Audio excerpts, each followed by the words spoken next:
മതപരമായ ഭിന്നിപ്പുണ്ടാക്കണം എന്നുള്ള ദുരുദ്ദേശത്തോടു കൂടിയാണ് ഈ പരസ്യം നൽകിയിരിക്കുന്നത്.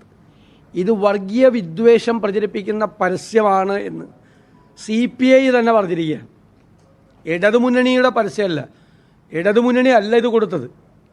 അതിൽ CPIക്ക് യാതൊരു പങ്കുമില്ല. ഇലക്ഷൻ കമ്മിറ്റി ചെയർമാൻ, CPIയുടെ ഇലക്ഷൻ കമ്മിറ്റി ചെയർമാൻ പോലും ഇക്കാര്യം അറിഞ്ഞിട്ടില്ല. പോലും അറിയാതെ, ഇലക്ഷൻ കമ്മിറ്റി ചെയർമാൻ പോലും അറിയാതെ മുഖ്യ ഘടകകക്ഷി ഇത് വർഗീയ വിദ്വേഷം, ഞങ്ങളാരും പറയണ്ടല്ലോ, വർഗീയ വിദ്വേഷം പ്രചരിപ്പിക്കുന്ന പരസ്യമാണ് എന്ന് മുഖ്യ ഘടകകക്ഷി എന്ന് പറഞ്ഞിരിക്കുകയാണ്. അപ്പോൾ ഇത് കൊടുത്തതിൻ്റെ ഉത്തരവാദി മന്ത്രി MP രാജേഷാണ്. അദ്ദേഹത്തിനാണ് തെരഞ്ഞെടുപ്പ് ചുമതലയുള്ള ആൾ. അദ്ദേഹം ഇന്നലെ ഇതിനെ ന്യായീകരിക്കുകയാണ്. അദ്ദേഹം പറഞ്ഞിരിക്കുന്നത് ഇവിടെ ഈ ചെലവ് കുറവുള്ളതുകൊണ്ടാണ് ഈ 2 പത്രത്തിൽ പരസ്യം കൊടുത്തത്.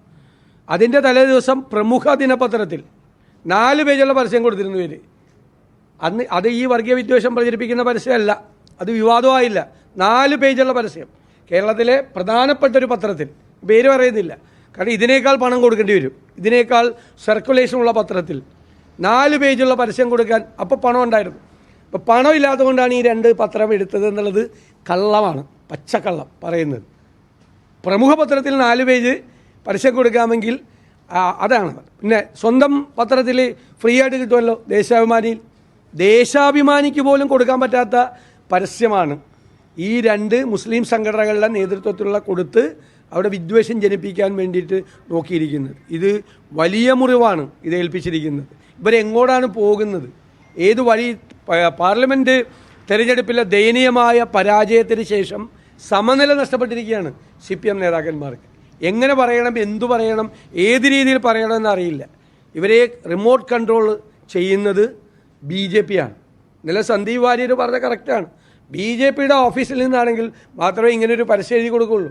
അത്രയും മോശമായും അത്രയും ഹീനമായ തരത്തിലുള്ള വർഗീയതയാണ് പ്രചരിപ്പിക്കാൻ നോക്കിയത്. അതിന് പാലക്കാട്ടത്തെ വോട്ടർമാർ ശക്തമായ തിരിച്ചടി കൊടുക്കുമെന്ന കാര്യത്തിൽ ഞങ്ങൾക്ക് യാതൊരു സംശയമില്ല.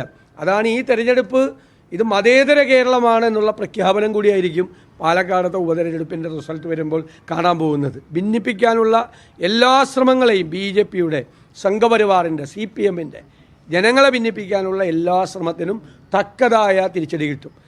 അപ്പോൾ മറ്റൊരു പ്രധാനപ്പെട്ട കാര്യം, ഇത് തെരഞ്ഞെടുപ്പ് ചട്ടലംഘനമാണ്. ഈ പരസ്യം ഇത് അനുമതി മേടിക്കണം, അനുമതി മേടിച്ചിട്ടേ പ്രസിദ്ധീകരിക്കാൻ പാടുള്ളൂ. ഈ അവസാന ദിവസങ്ങളിൽ കൊടുക്കുന്ന പരസ്യത്തിനൊരു പ്രത്യേകതയുണ്ട്. അത് മറുഭാഗത്തിന് അതിൻ്റെ മറുപടി കൊടുക്കാനുള്ള അവസരം കൂടി ഉണ്ടാകണം. ഇല്ലെങ്കിൽ അങ്ങനെ മറുപടി പറയേണ്ട കാര്യങ്ങളൊന്നും പറയരുത്. ഇവരാരും ഇത് കണ്ടില്ല എന്ന് പറയുന്നത് എങ്ങനെയാണ് ശരിയാവുന്നത്? ഇപ്പോൾ ചേലക്കരയിലും പാലക്കാടും UDF കൊടുത്ത പരസ്യം ഞാൻ കണ്ട് എൻ്റെ അപ്രൂവലോടുകൂടിയാണ് കൊടുത്തത്. കാരണം ഞാനത് പറഞ്ഞിരുന്നു, ഇലക്ഷൻ കമ്മിറ്റി ഓഫീസിൽ പറഞ്ഞിരുന്നു, ഒരാവശ്യമില്ലാത്ത വിവാദം അതിൻ്റെ അകത്ത് എഴുതരുത്, എനിക്ക് അതിൻ്റെ കോപ്പി, ഫൈനൽ കോപ്പി എനിക്ക് അയച്ചു തരണം. അവർ ഒരു സ്ഥലത്ത് ഞാൻ ഉണ്ടായിരുന്നു ചേലക്കരയിൽ, പാലക്കാട് എനിക്ക് അവർ അയച്ചു തന്നു. ഞാൻ അപ്രൂവ് ചെയ്തതിന് ശേഷം, കാരണം നമ്മൾ കൊടുക്കുന്നതെന്ന്, അപ്പോൾ CPMൽ ഈ മന്ത്രി കണ്ടിട്ടാണ് ഇത് കൊടുത്തിരിക്കുന്നത്, അല്ലെങ്കിൽ ആരും കാണാതെ. ഇലക്ഷൻ കമ്മിറ്റി കയറി കൊടുക്കില്ല, ഇലക്ഷൻ കമ്മിറ്റി പോലും അറിയാതെയാണ്. മന്ത്രി ഇന്നലെ ഓൺ ചെയ്തല്ലോ, അത് ശരിയാണെന്ന് പറഞ്ഞല്ലോ, ഈ കൊടുത്തിരിക്കുന്ന പരസ്യം ശരിയാണെന്ന്. അപ്പം മന്ത്രിയാണ്, ഒരു സംസ്ഥാന മന്ത്രിസഭയിലെ മന്ത്രിയാണ് CPI നേതാക്കൾ പറഞ്ഞിരിക്കുന്നത് പോലെ വർഗീയ വിദ്വേഷം പ്രചരിപ്പിക്കുന്ന ഒരു സാധനം കൊടുത്തിരിക്കുന്നത്.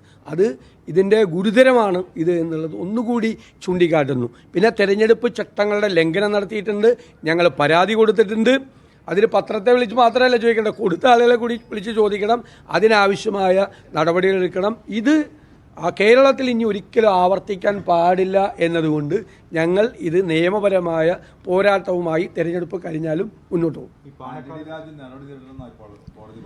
തീർച്ചയായിട്ടും ഞങ്ങൾ അദ്ദേഹം മന്ത്രിയായിരിക്കുമ്പോൾ ഗുരുതരമായ ഒരാരോപണം ഞങ്ങൾ നിയമസഭയിൽ ഞാൻ തന്നെ ഉന്നയിച്ചാണ്.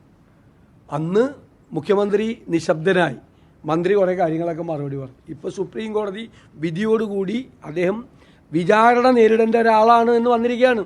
അദ്ദേഹമാണ് മന്ത്രിസ്ഥാനത്തിരുന്നത്. ഗുരുതരമായ കുറ്റമാണ്.